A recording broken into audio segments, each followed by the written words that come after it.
Baik, rekan-rekan sekalian, pada kesempatan kali ini kita akan membahas tentang neural network.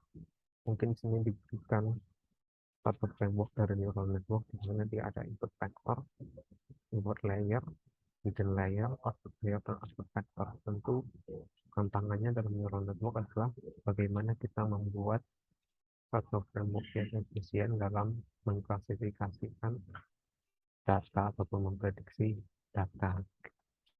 Kita akan coba bagaimana memodelkan framework dari artificial neural network di dalam uh, RStudio. Oke, ini ada beberapa hal yang harus kita perhatikan dalam neural network. Misalkan adalah input factor, weight factor, dan weight fit sum, kemudian activation function, dan juga output. Ini akan menentukan bagaimana model dari neural network bisa memiliki akurasi yang sangat baik dalam memprediksi nilai dari output vektor. Kita mungkin langsung ke RStudio. Baik, jika sebelumnya mungkin kita banyak menggunakan range, sekarang kita coba bagaimana menggunakan RStudio. Jadi RStudio itu saya kira bentuknya seperti code, dia terdiri atas beberapa baris code untuk memanggil perintah-perintah tertentu. Misalkan di sini untuk memulai neural network kita harus menginstal dulu package yang ada di RStudio. Package itu artinya apa? Artinya ada fungsi-fungsi yang sudah disediakan, yang disediakan di neural network, kemudian nanti bisa kita gunakan dengan hanya memanggilnya saja. Jadi di sini kita install dulu. Kalau teman-teman baru menggunakan RStudio, harus install dulu. Kalau saya sudah melakukan ini, maka saya berikan tanda pagar seperti ini, artinya dia tidak akan di run. Kemudian library ini artinya kita run library neural network karena tadi itu kita tidak install. Nah, sekarang kita akan menggunakan data iris untuk melakukan proses eh, pemodelan KNN dengan RStudio ini. Jadi data iris sudah tersimpan di RStudio, maka tinggal kita panggil seperti ini.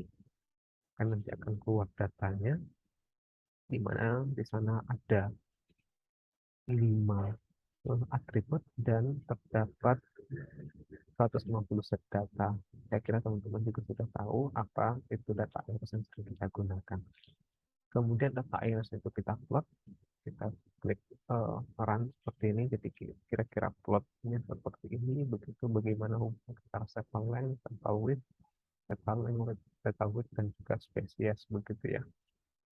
Nah, untuk memodelkan neural network, saya kira ini adalah inti dari frameworknya. Jadi neural network ini adalah fungsi yang harus kita panggil, kemudian ini adalah data-data sebagai input, dan juga data yang akan kita gunakan, dan kita menggunakan 3 hidden layer. Hidden layer itu seperti tadi yang kita tunjukkan di slide, bahwa di sini nanti akan ada 3 hidden layer. Karena ini baru satu hidden layer, maka nanti akan ada 3 hidden layer untuk menentukan ataupun memprediksi output. Activation function-nya kita gunakan logistik. Sebetulnya ada beberapa activation function, nanti teman-teman bisa pakai. Dan nanti kita akan plot bagaimana neural network itu terbentuk. Sekarang kita blok ini, kemudian kita bisa run.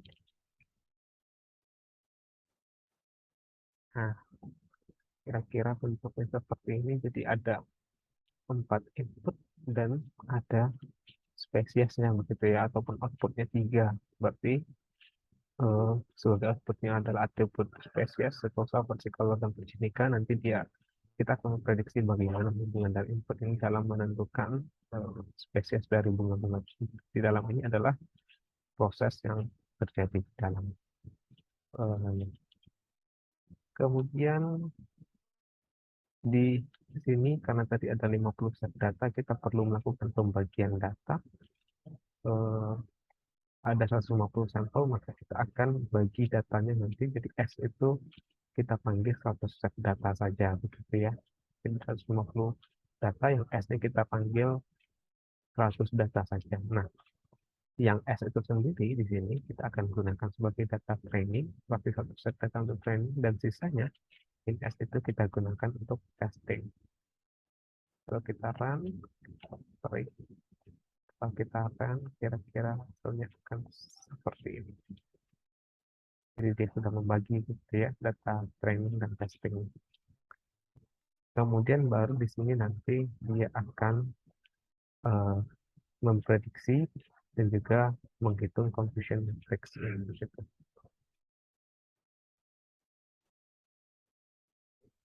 Ya, oke. Jadi ini adalah 150 set data tadi yang dia prediksi apakah dia termasuk versi Nika ataupun versi kalau di mana 1, 2, dan 3 itu menunjukkan nilai dari data setnya.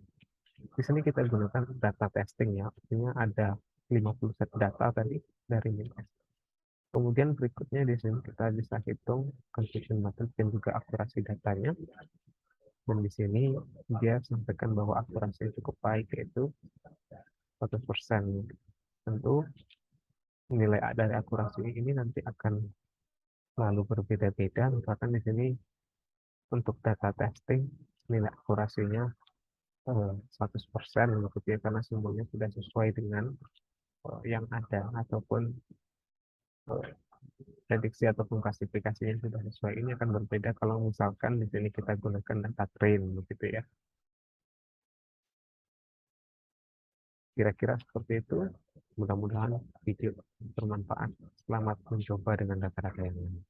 Terima kasih dan sampai jumpa.